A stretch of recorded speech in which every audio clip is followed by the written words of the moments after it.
Nous sommes depuis le bus Cartouche, juste derrière la gare Cornam, ici à Genève, un samedi 27 octobre, pluvieux, mais cela finalement nous importe peu parce que l'on reçoit Alisa Hoss, bienvenue à toi, jeune écrivaine, qui vient nous raconter un petit peu son nouveau roman, qui s'appelle Zéro Trace, publié à Plan Vert, si je ne me trompe. Et voilà, alors bienvenue à toi déjà, Merci on est vraiment ravis de te recevoir, c'est la deuxième fois. Oui, hein, la troisième, je crois. La troisième oui, fois, en fait, oui. exactement. Et alors, on a beaucoup de questions concernant ce livre, mais peut-être qu'en introduction, voudrais-tu te présenter un petit peu plus pour les auditrices et auditeurs de Libre Radio. Tu, Alisa Hoss. C'est toujours difficile de dire qui on est, mais on va dire qu'est-ce que je fais peut-être. Ou qu'est-ce que... C'est mon deuxième livre, effectivement. Mon premier livre, c'est un peu là que tout a commencé. C'était après une aventure de 62 jours sur la voie des cœurs nomades qui a vraiment changé ma vie. Et j'ai décidé d'écrire à ce sujet et par hasard, ça a été publié donc, aux éditions Plan Vert. Suite à ça, j'ai continué à écrire. C'était une passion que j'avais déjà d'avant, mais que j'exerçais plus du tout. Et puis, je suis aussi artiste, donc j'expose aussi régulièrement... voilà, des peintures, j'avais un collectif artistique, mais ça c'était il y a une dizaine d'années. Et puis sinon, ma passion c'est les treks longue distance. J'aime traverser les pays à pied quand j'y arrive, parce que c'est pas toujours facile de maintenir les genoux en forme et tout ça, mais c'est une passion que j'ai. Voilà, alors ça c'est effectivement une singularité que l'on a envie de relever, parce que quand tu dis trek longue distance, ça veut dire que tu pars a priori seul, dans des situations d'autonomie complète. Veux-tu nous raconter un petit peu comment ça se passe? Après, par exemple, sur le chemin de Saint-Jacques, j'étais pas encore en autonomie au niveau de la... J'avais pas de tente. Voilà, j'avais juste... voilà, j'avais quand même plus d'une dizaine de kilos. J'avais un peu tout sur moi. La nourriture, ravitaillement. Mais voilà, après le chemin de Saint-Jacques, j'ai refait d'autres treks moins longue distance, mais tout de même entre une semaine et un mois. Et là, effectivement, j'avais décidé je voulais absolument camper. Donc, je voulais tout avoir, la tente, le matelas, parce que je voulais vraiment rester dans la nature. J'en avais marre de ce clivage entre la nature et le soir, je vais rentrer dans un dortoir où, voilà, je voulais vraiment aussi passer le cap de la peur. Tu t'imprégner complètement de la nature qui t'entoure. Et le deuxième pas serait de me nourrir aussi de la cueillette sauvage. J'ai commencé à faire ça, à apprendre, mais je ne suis pas encore là-dedans, mais pas à 100%. Mais je veux dire, j'aimerais bien vraiment pouvoir être en autonomie alimentaire. Bon, dans certaines conditions, pas en trekant peut-être, mais peut-être en restant dans un endroit parce qu'il faut beaucoup d'énergie, disons, quand on trek. C'est peut-être pas forcément possible de manger uniquement des plantes, mais c'est une idée. D'accord. Dis-moi, d'où te vient ce besoin d'aller au contact de la nature, d'aller y baigner et en solitaire? Bon, en solitaire, ça a toujours été le cas. Disons que j'ai toujours été très solitaire. Je me vois pas vivre autrement que seule. Et c'est vrai que j'ai pas le réflexe. J'ai pas forcément énormément d'amis très proches dans mon quartier. Donc forcément, quand je veux faire quelque chose, je me pose pas la question. Mais j'apprécie énormément quand je le fais avec des personnes. Ça arrive, bien sûr. Mais voilà, par contre, partir en trek longue distance avec quelqu'un n'a pas de sens. Parce que déjà, il y a la rencontre avec l'autre sur ces treks. Moi, j'ai des amis incroyables que j'ai rencontrés là-bas. Et donc ça n'a pas de sens parce qu'on ne veut pas toujours parler. Quand on est avec quelqu'un en voyage, on a toujours un contact, on parle, on discute, mais pour des treks, on a besoin d'être en contact avec la nature, de se retrouver. C'est difficile de rester avec quelqu'un. Donc on se perd, on se retrouve, on rencontre des gens.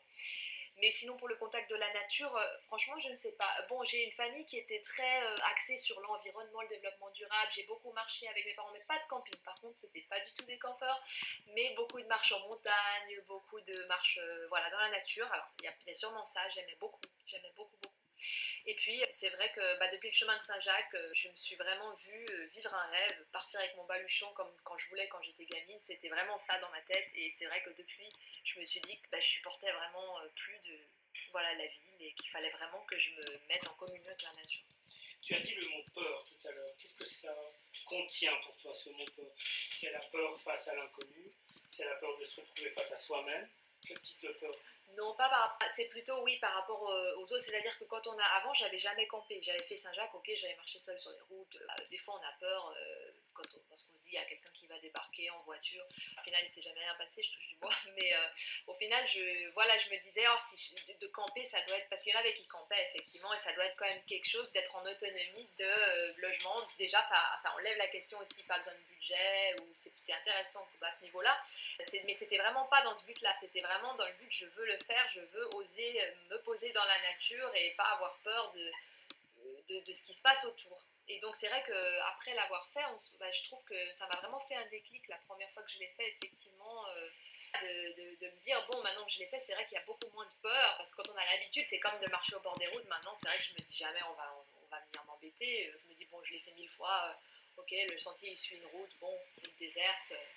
Mais voilà, c'est pareil pour les bruits de la nature sauvage, on les apprivoise, on reconnaît les animaux, donc au final, on vainc sa peur. Et puis, pour moi, c'était vraiment quelque chose que j'avais besoin de vaincre, la peur en général, de plein de petites choses comme ça. Que rapportes-tu en général des voyages? J'imagine qu'il y a de nombreuses choses, mais parmi ces choses-là, lesquelles sont-elles les plus importantes? Est-ce que ce sont des atmosphères, des images, des odeurs, des récits? C'est vrai, bon, c'est vrai que j'aime beaucoup la photo. C'est vrai que je prends pas mal de photos. J'aime beaucoup, surtout par rapport. J'adore voir le soleil se lever ou se coucher. Pour moi, c'est le summum c'est le meilleur dans une photo pour moi.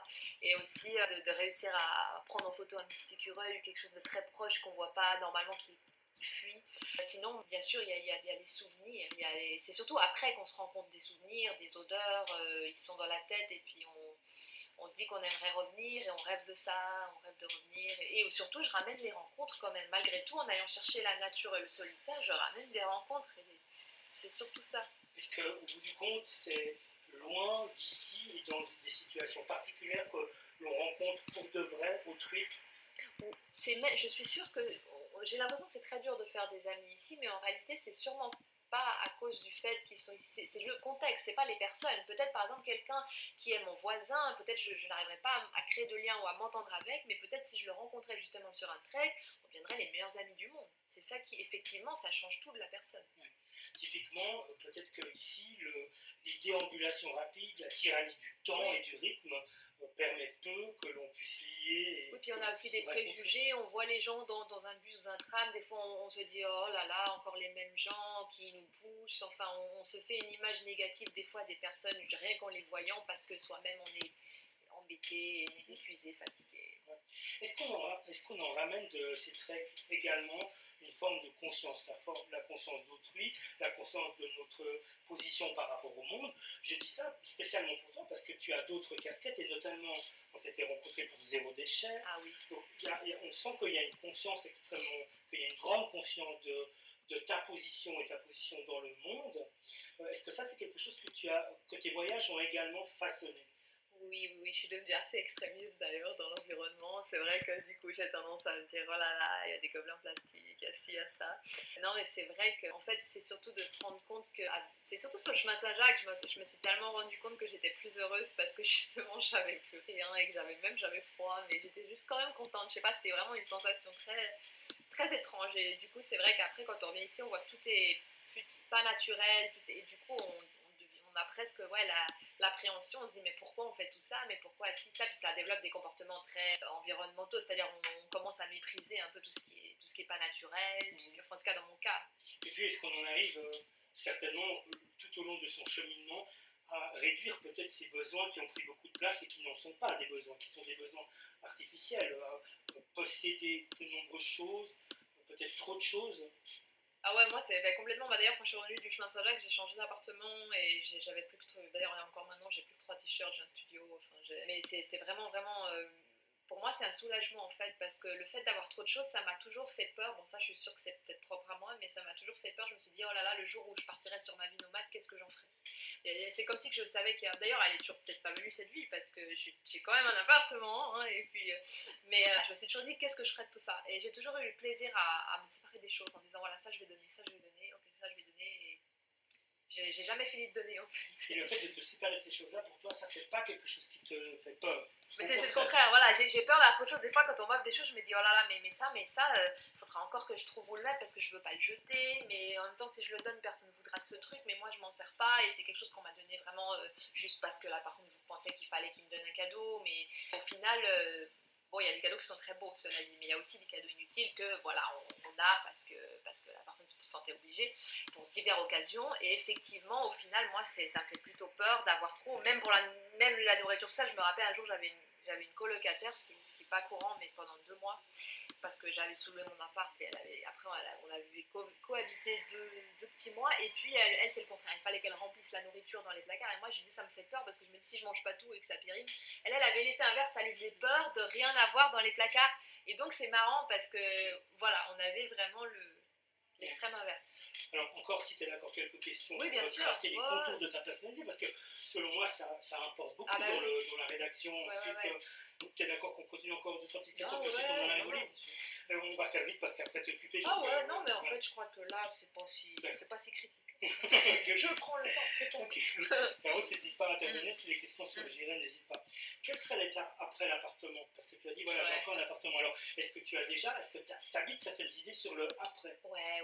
Bah, bon, là, ça peut paraître futile, mais j'ai un petit animal de compagnie depuis 7 ans que j'adore, vraiment. C'est un lapin. Et puis il est en liberté, il n'a jamais de cage. Enfin bref, on va au parc dehors, je le sors. C'est vraiment pas un animal de cage. Et c'est vrai que moi, je me vois pas abandonner cet animal pour dire voilà, je veux faire ma vie nomade, au revoir. Donc tant qu'il est avec moi, déjà, je me vois pas du tout faire ça. Mais même après, j'ai aucune idée. J'aimerais bien laisser un petit peu le. Mais j'ai quand même une idée générale, c'est-à-dire que c'est vrai que j'ai toujours eu le besoin, et ça m'a jamais quitté, de pas avoir d'appartement, de pas savoir. Quitte à travailler avec un endroit, avec une association, après partir à un autre endroit, ou même gagner de l'argent à un endroit, parce que bien sûr, j'imagine qu'il en faut bien un peu, mais il y a toujours eu l'idée de nomaditude, en fait, qui m'a jamais lâchée. Même quand je me dis, voilà, j'ai une vie heureuse, c'est ça, je peux voyager 6 mois, revenir là, mais même, c'est comme si que ça suffisait pas. Il faudrait qu'un jour, je n'ai pas de pied à terre et d'affaires. Et voilà. Mais ça m'a jamais lâchée, peut-être parce que j'ai commencé à habiter seule très très jeune. Et du coup, j'ai toujours eu cette responsabilité de payer l'appartement, tout ça. Même sans que ce soit un poids, c'est quelque chose toujours qui m'a attirée. Est-ce à dire qu'habiter quelque part, pour toi, c'est finalement, d'une certaine manière, s'emprisonner quelque part? Ouais, il y a toujours eu quelque chose qui allait pas avec ça. Je sais qu'il y a toujours... Après, il y a toujours les gens qui vous disent oui, mais tu sais, tu penses ça, et puis t'as déjà vu ce que c'était un peu... d'être dehors, et tu sais qu'au bout d'un moment tu vas regretter, tu vas être mal, tu vas être des fois... Mais même, on a tous des hauts et des bas, mais je pense que ça vaut la peine des fois. On voit des gens, comme on parlait de Sarah Wiesner, qui ont réussi à vivre 3 ans sur la route, comme ça, elles ont tiré des récits magnifiques. Il y a des hauts et des bas, mais on peut aussi être très malheureux dans un confort, on l'a vu beaucoup de fois. Donc, beaucoup de personnes, on entend beaucoup dire que l'enracinement quelque part est une vertu. Pour toi, est-ce une vertu ou justement c'est plutôt un défaut ou un vice? L'enracinement, c'est vrai que... L'enracinement une terre ou une culture ou des choses. C'est vrai que moi ça me parle pas trop du coup. Ouais. Non, alors ça te parle différemment. Oui, c'est vrai, parce que bon, on peut être attaché. Non, si, en fait, oui, ça me parle. C'est-à-dire qu'on est enraciné toujours dans quelque chose, mais ça veut pas dire qu'on ne bouge pas. Non, absolument. On est toujours enraciné dans sa culture, on a toujours envie de revenir d'où on vient. Moi, je pense que même si je dis, voilà, j'aimerais être nomade de quelque façon que ce soit, parce que ça peut être. Il y a des extrêmes, ça peut être nomade, j'ai pas d'argent, ou ça peut être nomade, j'ai des endroits différents où je reste dans la vie, mais j'ai pas vraiment d'appartement. Mais effectivement, ça n'empêche pas que j'aurais toujours le besoin de revenir à Genève, ne serait-ce que pour voir la famille, où on a toujours besoin, on revient toujours là où on est né, je pense.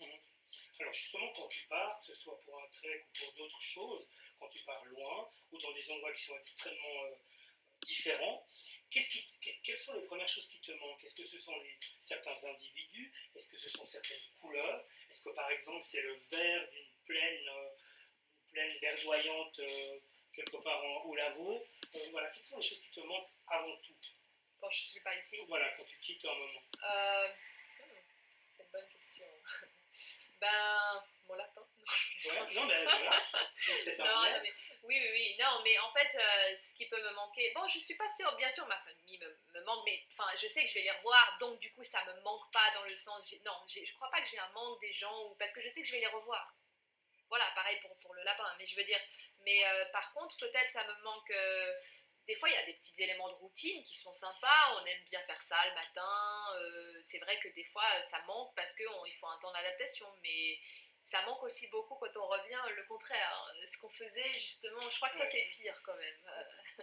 Et je pensais aussi à quels sont les sens auxquels ces souvenirs font le plus souvent référence. Est-ce que c'est une odeur particulière le matin? Est-ce que c'est la vision? Parce que toi-même, tu as dit que la vision du soleil qui se levait était quelque chose qui, si j'ai bien compris, n'importe où dans le monde te séduisait. Y a-t-il d'autres choses qui, justement, te séduisent comme ça et qui peut-être pourraient manquer à l'appel lorsque tu es loin d'ici? Mais c'est plutôt quand je suis loin d'ici que je peux voir le soleil se lever, en fait, parce que je suis pas matinale ici, je me lève pas, en fait. Excellent. Donc, ça, non. Et les odeurs, là, Et, il y a quelque chose qui... je sais pas si je suis pas très odeur, je suis pas sûre que j'ai un odorat très développé parce qu'il y a sûrement bien sûr des fois il y a une odeur qui me dit oh ça me rappelle quelque chose, une époque et ça me submerge, mais je veux dire par contre je sais pas si j'identifie qu'une odeur me manque.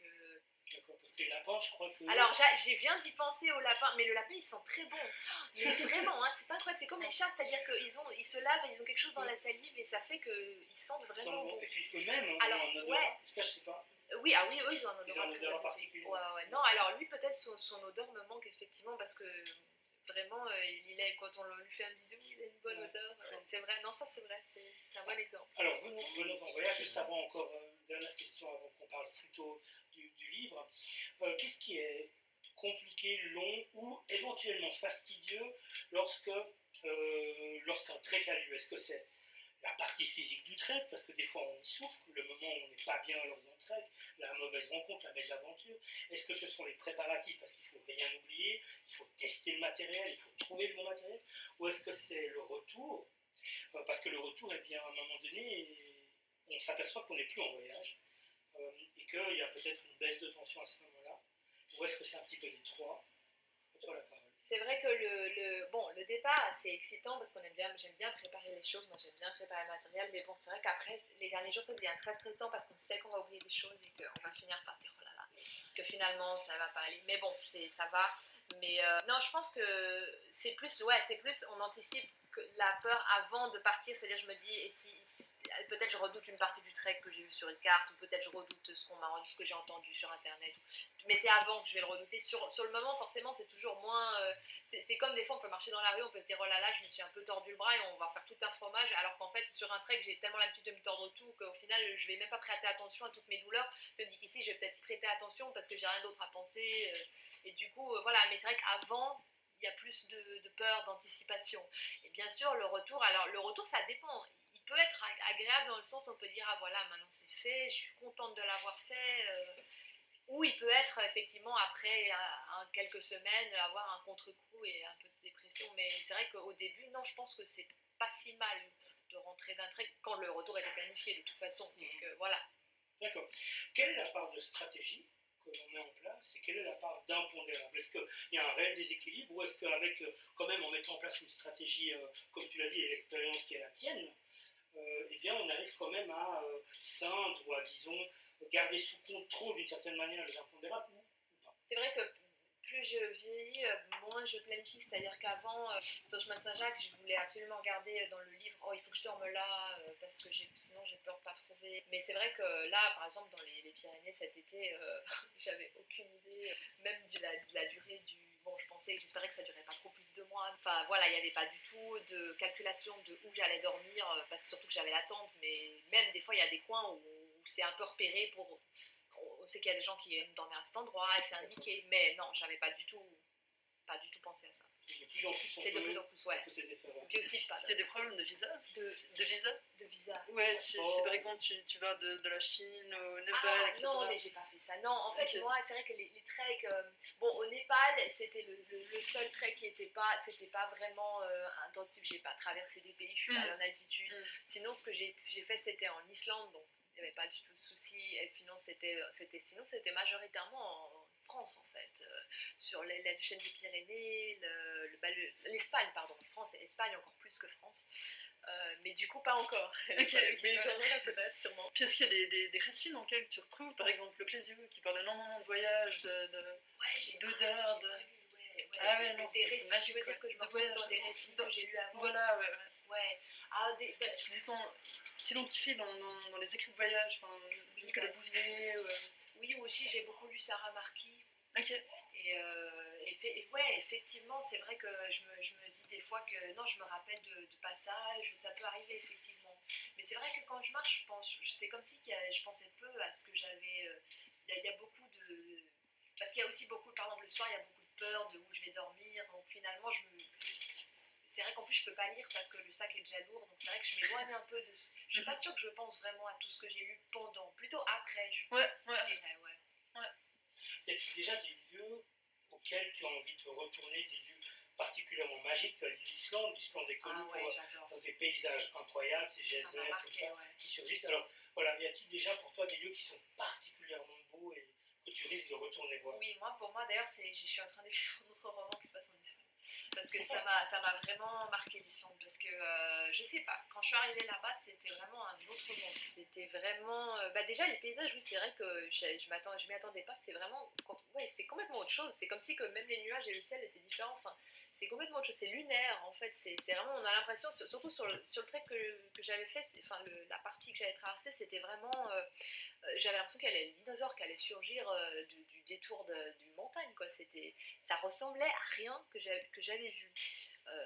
Et bizarrement, en plus, bon, c'est sûr que l'été il fait froid, il fait à peu près comme maintenant, 15 de même pas, mais pourtant, malgré ça, c'était magique, je sais pas. Il y a quelque chose en Islande aussi, c'est tellement dépeuplé, c'est la population de Genève dans tout le pays, donc c'est très très dépeuplé, c'est très spécial. C'est marrant, il y a plus de touristes chinois qui arrivent chaque année en Islande d'Islandais. Ah ouais, non, absolument. Juillet, août, je sais pas s'ils sont que chinois, mais effectivement, il y a une population qui c'est x2. Mais même malgré tout, je n'ai pas vu tant de monde que ça. Je veux dire, même en ayant des touristes, je veux dire, il n'y a qu'une route qui fait le tour de l'île, et quand vous faites du stop sur cette route, moi, j'ai pas vu tant, il n'y avait pas tant de voitures que ça. Il y avait des voitures, il n'y avait pas de trafic, quoi. Bien sûr, il y a du trafic à Reykjavik, mais... Il y a quoi, 350 000 habitants environ? Ouais, quelque chose comme ça, exactement. Comme à Genève, à peu près. Superficie, c'est plusieurs fois la Suisse. C'est 4 fois la Suisse. Ouais, donc c'est vraiment c'est une grosse île, quoi. On peut imaginer qu'en plus à Reykjavik, ça... Oui, parce que les touristes, c'est ça, ils arrivent quand même à Reykjavik, et du coup, il y en a qui sont un peu autour, mais il n'y a pas tout le monde qui fait le tour de l'île. Alors, du coup, bon, j'ai pas fait le tour de l'île, du coup, j'ai pas eu le temps, parce que moi, je prends mon temps. J'ai resté quand même 3 semaines, mais j'ai pas été partout. Mais ouais. Ok. Alors, justement, pour prolonger la question de Caro, la littérature, toi, ça sert de guide de voyage également? On pense à Pessoa qui parle de Lisbonne, on pense à Le Plaisir, puis à plein d'autres. Prosper Méné qui a beaucoup parlé de la Corse également. Oui, et puis pour l'Islande, j'avais lu un roman, je n'arrive même plus à me rappeler, c'était en anglais, c'était une auteure, mais c'était il y a super longtemps que j'avais lu. Tu puises également là-dedans des... Oui, mais par contre, je ne vais pas forcément chercher... si je me dis je vais aller dans ce pays, je ne vais pas lire spécialement un roman avant, mais par contre, ça peut m'arriver que je lise quelque chose et que le pays m'a attiré. Mais c'est pas forcément... C'est vrai que jusqu'à maintenant, c'était plutôt le mode de voyage que j'avais lu de cette personne que lire sur un pays. Peut-être je suis juste pas tombée sur les bons romans. C'est vrai que si je lis un roman qui se passe... mais ça m'arrive effectivement par hasard de me dire ah oui c'est vrai, je me rappelle que j'avais lu ce roman, ça se passait là-bas et c'est inspirant effectivement. Y a-t-il des paysages comme ça que tu aimes plus que d'autres, la toundra, les déserts plutôt que la montagne, ou pas du tout? Ou ça c'est la surprise à chaque fois et la découverte qui est inspirante? Moi j'aime bien le changement, c'est vrai que sur le Prince-Lac c'est une des perles, c'est-à-dire qu'on a vraiment tous les 4 jours, c'est incroyable, mais pourtant on traverse que 2 pays, mais on dirait que c'est un pays différent tous les 4 jours, quoi. C'est impressionnant. Les contrastes. Les contrastes, oui, parce qu'il y a la Meseta qui est tout plat comme un désert, et tout d'un coup on a les montagnes du Massif central, et puis tout d'un coup on a des forêts des Landes. C'est vrai que c'est quand même hyper différent, quoi. Je veux dire, on a pratiquement tout en une traversée. Une question très personnelle, le ciel, est-il pareil partout? Ah, le ciel. Les étoiles changent effectivement, enfin c'est pas les mêmes qu'on les voit la nuit, mais la journée on les voit pas. Enfin, voilà, quand on voyage, est-ce qu'on a un rapport spécial au ciel? Mais moi, je suis un peu difficile avec la nuit. C'est-à-dire, moi, quand il fait nuit, je me mets dans ma tente, je dors. Enfin, ou dans mon ailleurs. Hein, oui.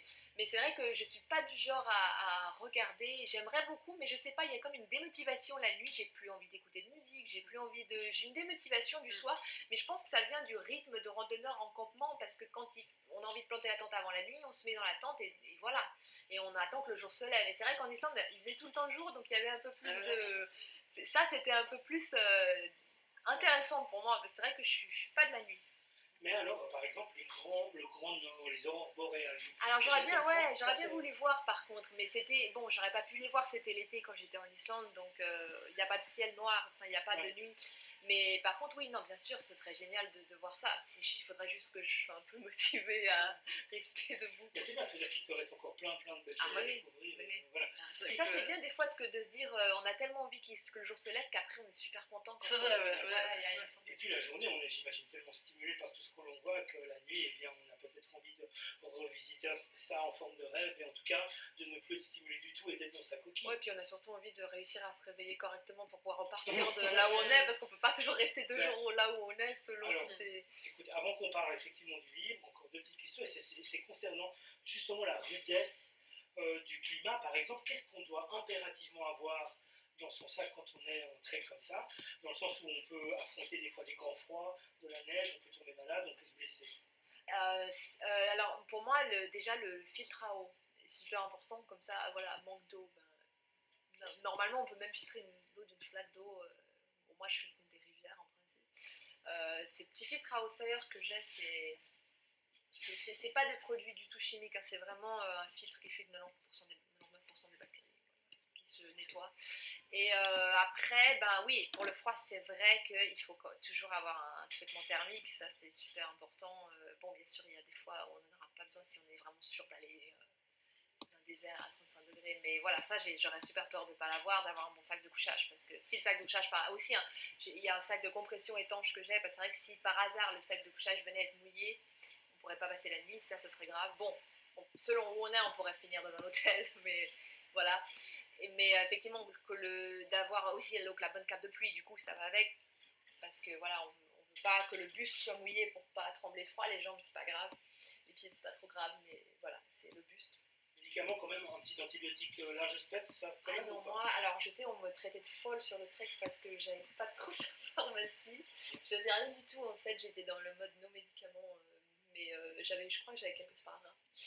Mais toi, en tout cas, j'avais rien, ouais. Toi, tu y vas comme ça. Bah, je voulais tellement éviter les milligrammes pour le dos, pour les genoux. Donc j'avais... Ça, c'est un peu l'obsession, le poids. Ouais. Il faut que ce soit ça, c'est l'obsession de tout marcheur, ouais. D'accord. Donc là, il n'y a pas de petite économie. Non, ouais, on compte les grammes, ouais. On compte les grammes, d'accord. Alice, si tu veux, nous allons passer rapidement au livre, puisque tu es parmi nous pour ce livre, Zéro trace, publié aux éditions du Plan Vert ici à Genève. Il sort à peine maintenant, et tu sors toi-même d'ailleurs une séance de dédicace à la FNAC ici à Genève. Alors comment s'est passée cette dédicace, cette séance? Ouais, très bien, vraiment, j'étais étonnée parce que en plus, bon, mon réseau est déjà venu sur les autres dédicaces, donc j'avais plus vraiment de réseau, mais du coup, il y avait pas mal de passages, de gens qui sont venus, de gens qui nous suivaient sur les réseaux sociaux, donc non, c'était sympa. On l'a dit, hein, c'est le deuxième livre, pas exactement, que tu précisais. Ah oui, non, c'est le deuxième livre, je voulais dire pas le roman, le deuxième roman. Voilà, non, parce que disons que mon premier livre était plutôt un récit de vie. Voilà, et parce que justement, je voulais te questionner à ce propos. Est-ce là un roman avec une part autobiographique? Est-ce là un récit également de voyage un petit peu? Qu'y a-t-il dans Zéro trace? Et pourquoi ce titre? Deuxième volet de la question. Ouais, non, alors ouais, Zéro trace, c'est vraiment un roman qui s'inspire. Bien sûr, j'y suis allée au Népal, bien sûr, j'ai fait le trek des Annapurna, mais c'était pas c'est pas un trek que j'ai fait seul. C'est la première fois où on m'a un petit peu forcé la main avec un guide, parce que bon, là-bas, c'est vrai que c'est plus courant, on va dire, et avec un petit groupe. Donc voilà, je voulais essayer, je me suis dit, de toute façon, c'était un peu mon but plutôt de découvrir la culture. Je pensais pas partir en autonomie là-bas. Enfin, j'étais en autonomie, je n'ai pas utilisé les services des Sherpas. Non, c'est pas les Sherpas, on dit les porteurs. Sherpas, c'est une communauté, c'est une ethnie, voilà. C'est faux, mais beaucoup disent les Sherpas pour parler des porteurs. Okay. C'est pour ça que je l'ai redit. Non, c'est voilà. Mais c'est vrai que dans le langage courant, beaucoup de personnes parlent de Sherpa, mais ce sont des porteurs en fait. Sherpa, c'est une ethnie. Du coup, c'était aussi surtout pour découvrir la culture, le Népal. Et j'étais pas dans un des treks comme habituellement. C'est vrai que du coup, c'est justement plus la culture qui m'a inspirée. Voilà, c'est quand même le tiers-monde. Quand on arrive à Katmandou, c'est vrai que c'était pas ma première fois dans ce genre de pays, mais je veux dire, c'était quand même terrible au niveau de la... Moi, j'ai pas parlé pendant 48 heures quand je suis arrivée à Katmandou. C'était tellement pollué qu'on portait des masques.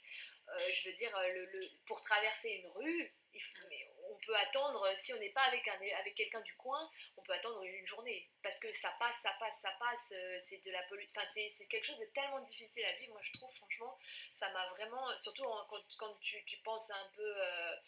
quand tu penses à l'environnement, à la pollution, c'est vrai que c'est quelque chose qui te frappe vraiment. Moi, je ne savais plus quoi faire, je voulais même plus parler.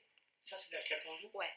Donc, grosse pollution Et c'est tellement de pollution que tout semble sombre, même la journée tout est noir, c'est de la poussière partout, les gens portent les gens portent des masques, il y a un va-et-vient pas possible de camions, mais vraiment sans cesse, les motos, il y a même les rues piétonnes, c'est pas vraiment des rues piétonnes, c'est les motos qui te frôlent, tu dois te jeter sur le bas-côté de la rue, non, c'est vraiment beaucoup plus choquant que tout ce que j'avais vu avant. J'avais été au Brésil, bon c'était pas du tout pareil, hein, c'est pas vraiment le tiers-monde maintenant, ça dépend des endroits, mais c'est vrai que Katmandou m'a vraiment choquée, c'était le bazar complet au niveau de plein de choses, voilà, c'était un peu, j'imagine que c'est probablement un peu comme des grandes villes d'Inde.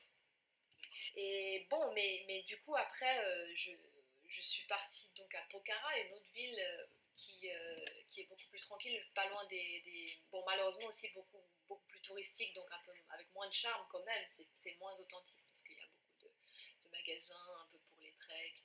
Dans les montagnes, dans l'Annapurna, tout ça, là c'était beaucoup plus authentique, encore que malheureusement sur le trek lui-même, quand on s'éloigne pas des sentiers, c'est aussi de plus en plus commercial, les guest house, même des fois avec du wifi, ah ouais, c'est tout récent, mais j'ai quand même eu la chance après d'aller dans des villages un peu plus reculés, un peu plus où il n'y avait pas encore l'électricité, et alors moi ça m'a vraiment fait pleurer à un moment donné d'émotion, parce que c'était une vie tellement simple. Il y avait des gens qui vivaient je crois que c'était Ramkot, le village, et il y avait vraiment voilà, des gens qui élevaient des animaux, qui préparaient le riz, c'était vraiment leur vie de village, et je suis arrivée comme ça, comme un cheveu sur la soupe, et puis je suis restée, bon bien sûr personne parlait l'anglais, mais j'étais avec quelqu'un qui traduisait, mais c'est vrai que là c'était complètement différent, de passer de Katmandou à ça.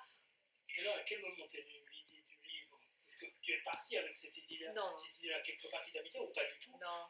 Parce que quand tu parles de Katmandou et quand tu parles de zéro trace, on peut vite faire le lien de dire, est-ce que c'est ça qui a déclenché le fait de dire, voilà, ce qu'il faudrait, c'est qu'il n'y ait plus de trace de l'humain d'une certaine manière. Ah non, en fait, zéro trace, oui, j'ai pas répondu pour le titre. Mais c'est bien grave. Ouais, non, c'est pour ça. Non, parce qu'en fait, c'est pas lié à ça. En fait, le titre, c'est lié à. En fait, parce que la devise de tout marcheur en anglais, c'est Leave no trace, comme ne laisse pas de traces. Mais du coup, ça aurait bien été comme titre, mais c'est en anglais. Ouais, okay. Donc ça vient de ça. Voilà, ça vient de ça parce que. Voilà. Donc le fait de ne pas laisser de traces dans la nature, voilà. Quand tu viens dans la nature, tu es un peu l'invité plutôt, pardon, et tu ne dois pas laisser des traces de ton passage, donc des déchets, des choses comme ça. Et parce que l'histoire donc se passe sur le trek, et il y a un des personnages principaux qui travaille pour une ONG, enfin plutôt pas qui travaille, mais qui est bénévole, et puis qui est un peu extrémiste, et puis qui décide de recenser les déchets sur le trek de l'Himalaya pour en parler à l'association. Ouais. Et alors, pour toi, c'était important parce que du coup, peut-on, d'une certaine manière, dire qu'il y a au moins un personnage engagé dans ce roman-là? Ah oui, c'est ce personnage qui est un des personnages principaux, ouais, elle est vraiment très engagée, elle est même très extrémiste, c'est justement quelqu'un même de cassant, c'est pas quelqu'un de très très gentil, c'est quelqu'un de très cassant avec l'humain, c'est quelqu'un qui a vraiment un humour noir, qui parle de l'apocalypse, mais qui est très engagé dans la cause environnementale, des animaux, tout ça. Tu pourrais dire que ce personnage pourrait contenir une des nombreuses facettes qui t'habitent toi. Ouais, bon, après on dit que tous les personnages ont quelque chose de... Et c'est vrai, parce que je pourrais parler des autres personnages et on pourrait dire pareil, bien sûr, mais oui, mais on exagérait alors dans ce cas. Je sais pas si je suis aussi... Alors, voilà, voudrais-tu nous tracer un petit peu la trame de ce roman en quelques mots? Alors voilà, donc il y a cette femme qu'on voit recenser les déchets, donc elle est avec cette association, et puis... Après, en fait, il y a une autre personnage aussi qui est aussi une femme qui, elle, n'a jamais fait de trek, et en fait, quelqu'un l'a convaincue d'aller se ressourcer là-bas après quelque chose de difficile dans sa vie. Et bien sûr, elle a la totale, le guide, les porteurs. Elle a ce choc justement que j'ai eu à Katmandou, donc on peut se retrouver dans tous les personnages. Et il y a aussi un autre personnage, un homme local en fait de l'ethnie Gurung, parce que c'est les Gurung qui sont implantés dans cette région des Annapurna. C'est une ethnie en fait, parce qu'il y a plusieurs ethnies, ils sont népalais, mais ils sont Gurung dans cette région-là. C'est l'ethnie qui prime sur la nationalité. Oui, oui, c'est-à-dire, On oui. est des palais, mais on est avant. Exactement. Ok. Et ils savent reconnaître quelqu'un rien qu'avec le visage, tu es de cette ethnie. Ils savent reconnaître les ethnies en fait. C'est très marqué. La langue reste commune ou il y a quand même des. Non, il y a un dialecte, il y a ouais. des dialectes. Ouais, mais il y a une langue commune, oui. Mais il y a des dialectes effectivement différents. D'accord. Enfin, dis-moi, l'écriture, à quel moment tu la débutes? Tu es encore en voyage quand tu commences à, au moins dans ta tête, avoir quelques phrases qui émergent déjà. Est-ce que tu as un carnet sur lequel tu notes des choses que tu reprends après, ou c'est bien après que le processus démarre? Ah, c'est très différent quand c'est un roman ou un récit de vie, parce que pour le chemin de Saint-Jacques, bien sûr, j'avais des notes, mais je savais pas du tout que j'allais écrire un livre en fait, et du coup, forcément, j'ai consulté ces notes-là et tout. Mais par contre, là, non, au Népal, je n'avais pas de notes parce que, enfin, j'avais des notes peut-être personnelles, mais c'était pas dans le but d'écrire. D'accord, donc c'est plus au retour et après oui. un moment d'abaisement que l'écriture se met en route. Ouais. D'accord. Dis-moi, bon, je vais quand même te poser la question, ça prend du temps, en heures chaque quotidienne, d'écrire un ouvrage? Est-ce que c'est un accouchement de chaque instant, ou est-ce que, ben voilà, ça va assez vite? Ben, moi, je mets à peu près un an si je m'y mets vraiment. Après, ça peut prendre plus de temps. Mais ouais, j'essaye de faire un peu chaque jour, peut-être le matin, 1 heure. Mais il y a des jours où j'écris pas, bien sûr. Donc, ça dépend complètement. C'est un travail qui est fastidieux, ou c'est au contraire revisiter quelque chose de ta mémoire et Ouais, un ouais. plaisir? Non, bien sûr, c'est un plaisir. Si c'était pas un plaisir, ce serait pas utile de le faire. Oui. Sinon, ouais, il n'y a pas d'intérêt parce que c'est vrai que c'est un plaisir avant tout. C'est un plaisir avant tout, Ouais. d'accord. Et quelle est la part de réalité et de fiction lorsque justement tu installes dans ce roman quand même finalement la mémoire d'un trek? Ouais. Bah, après, disons qu'il y a forcément, il y a les endroits où je suis allée. Et ça, forcément, je vais les décrire comme je les ai vus. Il y a peut-être des personnages que j'ai rencontrés, des gens qui m'ont inspiré des personnages. Effectivement, ça, je pense que vraiment tout roman, tout auteur a probablement l'inspiration avec quelqu'un qu'il a connu. Ça, je pense que c'est toujours le cas dans tous les cas. Pareil pour les lieux. On a toujours un lieu en tête. Ouais. Et alors, donc là, on l'a dit tout à l'heure, tu sors d'une séance de dédicace. As-tu déjà eu des retours de lectrices et de lecteurs? J'en ai eu une, mais pas beaucoup. J'en ai eu une première sur Facebook de quelqu'un qui avait acheté mon livre et qui m'a dit que c'était assez. Oui, parce qu'en fait, je sais ce que je dis. Avant, en fait, tu m'as demandé comment était l'histoire. Oui, voilà, en fait, donc il y a ces deux personnages. Peut-être oui, juste pour finir ça, parce que sinon, on comprend pas de quoi effectivement on parle. Et oui, et en fait, du coup, la jeune femme qui est venue pour la première fois en trek, qui paniquait complètement, qui n'a pas l'habitude, va se réveiller un matin dans un petit village qui s'appelle Gorepani, à peu près 2000 et quelques d'altitude.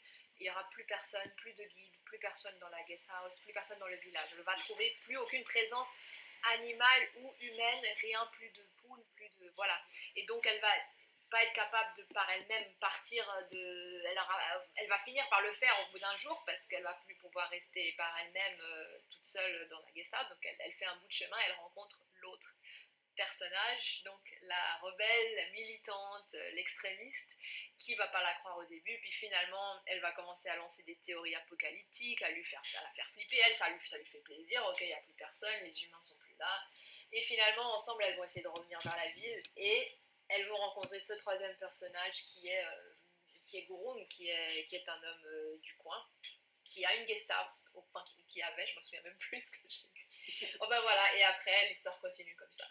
Voilà, c'est cette mise en abîme comme ça qui nous interroge. Le fait de dire c'est un mystère. Il n'y a plus personne, il y a un mystère, et finalement, eh bien, ces quelques personnes que l'on va rencontrer, eh bien, du coup, deviennent d'une certaine manière quand même précieuses, parce qu'elles sont uniques, elles sont rares. Ouais.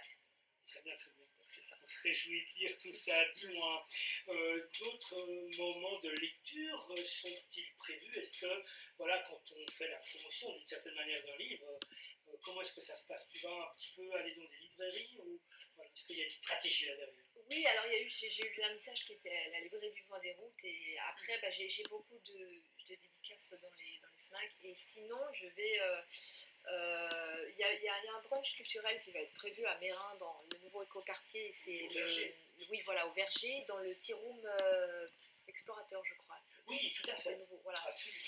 Ça devait se faire d'ailleurs en octobre mais on n'a pas eu le temps vraiment de le prévoir et il y avait trop d'autres événements.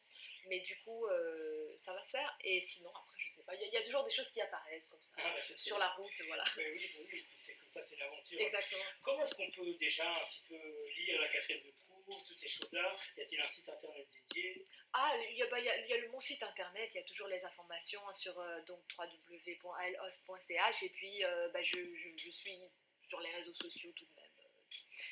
Voilà, les réseaux traditionnels, pour ne pas les citer. Et puis sinon, sur le site des éditions Plan Vert, on peut aussi lire la quatrième de couverture ou dans toutes les librairies si on demande et qu'ils ont le livre ou sur commande. Voilà.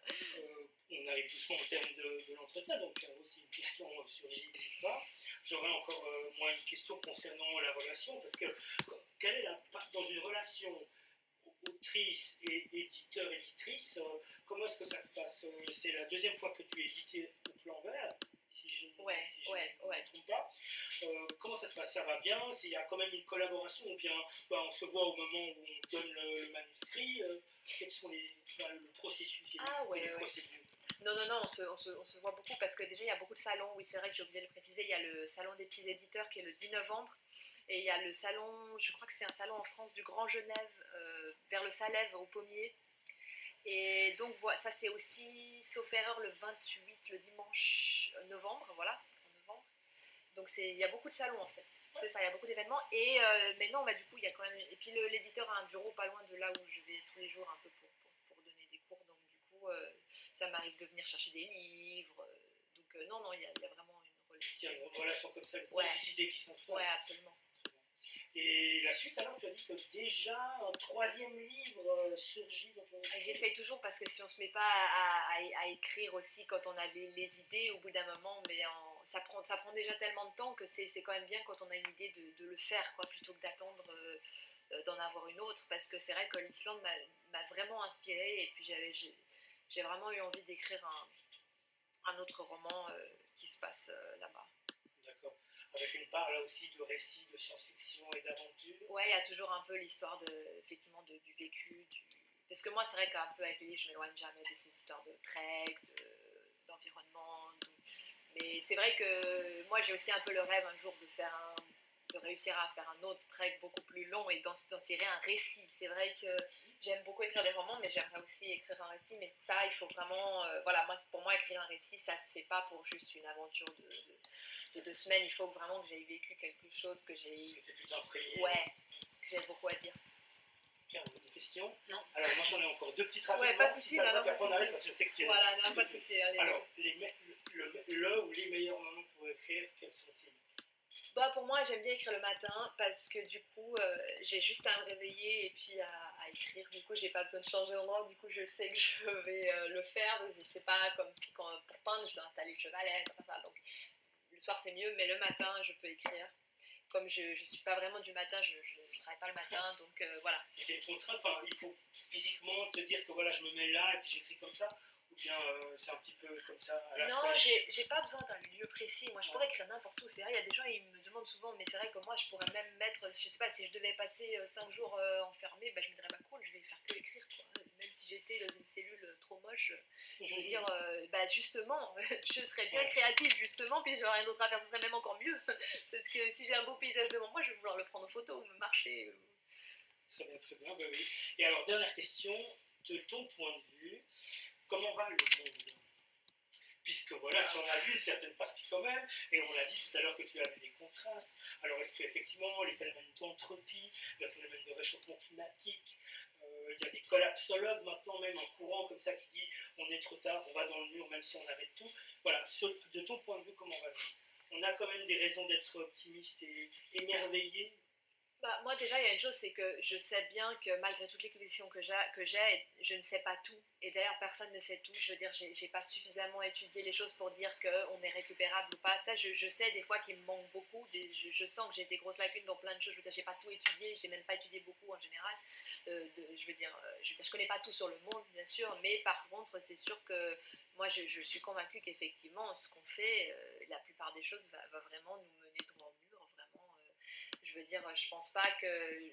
Je crois pas un mot de ceux qui disent que de toute façon, la Terre se réchauffe, c'est naturel. Je veux dire, c'est très rapide. On voit par rapport à avant, c'est extrêmement rapide. Et puis, quand on voit tout ce qui se passe, je veux dire, c'est impossible que ça n'ait pas d'impact parce que c'est juste pas naturel. Je veux dire, c'est même pas censé se produire tant de. Je pense pas qu'effectivement tout ce qu'on déverse dans l'eau puisse être anodin pour rien que pour les organismes qui y vivent. Je veux dire, voilà, donc je pense vraiment qu'effectivement, par contre, j'ai aucune idée si c'est stoppable ou pas. Ça, c'est ça que je vous dis, je manque effectivement dans ce cas-là de possibilité de juger, mais effectivement, pour moi, le problème, c'est que, ouais, les gens veulent trop leur confort, ils veulent des voitures électriques pour remplacer, mais on ne peut pas remplacer, on doit réduire, parce que.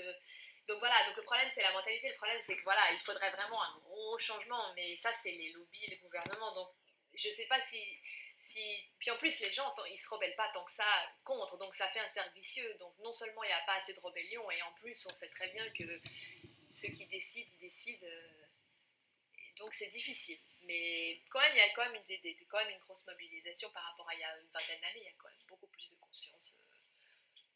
Voilà, les déchets, tout ça. C'est vrai que maintenant, ça devient un peu courant d'en parler. Avant, c'est vrai que c'était plus ignoré. Peut-être si on disait, oh non, je veux pas de dents gobelets en plastique, les gens ils étaient comme quoi. Mais maintenant, c'est vrai que, ah ouais, ok, tu fais un plan zéro déchet. Enfin, c'est devenu un peu plus courant, mais est-ce que c'est vraiment en train d'avancer positivement? Parce qu'il y a tellement d'autres choses. Même quelqu'un qui pourrait refuser un gobelet en plastique, il pourrait faire d'autres choses derrière. Enfin, on se rend même pas compte, c'est même pas la faute des gens, c'est juste tout ce qu'on a commencé à faire, en fait, tout est fou pratiquement, mais on se rend pas compte. D'accord. Eh ben, en tout cas, je te remercie beaucoup, Alissa, d'être venue jusqu'à nous pour nous parler du livre Zéro Trace. C'est peut-être l'une des solutions de ne plus laisser disséminer des traces comme ça et d'être plus attentif et plus conscient, comme tu l'as dit. Alors, le livre Zéro Trace est donc paru aux éditions Plan Vert ici à Genève et il est disponible d'ores et déjà dans les librairies, notamment les FNAC. Ouais, Payot, les petites librairies aussi. D'accord. Très bien, ben, j'espère qu'on va se retrouver pour d'autres récits et pour tous ces témoignages que tu nous fais à chaque fois. Merci beaucoup. Merci à toi, merci.